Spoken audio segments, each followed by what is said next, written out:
ਪਾਸੇ ਹਟ ਜਾ।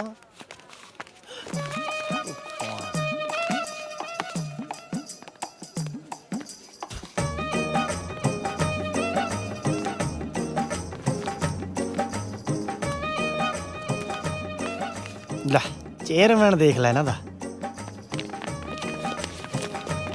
ਓਏ ਅਪਾਰਟਮੈਂਟ ਕਿਹੜਾ ਤੇਰਾ? ਓਏ ਆਪਣਾ ਆਈ ਕਾਰਡ ਵਿਖਾ। ਉਹ ਸੁਣਿਆ ਨਹੀਂ ਤੈਨੂੰ? ਆਈਡੀ ਕਾਰਡ ਕੱਢ। ਖੜ ਜਾ, ਨਹੀਂ ਗੋਲੀ ਕੱਢ ਦੂੰ ਵਿੱਚ ਦੀ। ਉਹ ਦੇਖਦੇ ਕੀ ਹੋ? ਚੱਕ ਲੋ ਸਾਲੇ ਨੂੰ। ਉਹ ਬਾਈ ਇਹੋ ਜਿਹੇ ਜੇਬ ਖਤਰੇ ਦਾ ਕੀ ਪਤਾ, ਜੇਬ 'ਚ ਕੱਟਾ ਕੁੱਟਾ ਲਈ ਫਿਰਦਾ ਹੁੰਦਾ, ਐਵੇਂ ਠੋਕ ਦੂਗਾ। ਉਹ ਬਾਈ ਬਚਾ ਲਾ ਓਏ, ਨਹੀਂ ਰਗੜ ਦੇਣਗੇ ਮੈਨੂੰ। ਉਹ ਹੁਣ ਆ ਕੌਣ ਆ? ਹੱਥ ਪਾਉਣ ਤੋਂ ਪਹਿਲਾਂ ਇੱਕ ਗੱਲ ਸੋਚ ਲਿਓ, ਗਾਂਧੀ ਆ ਮੈਂ,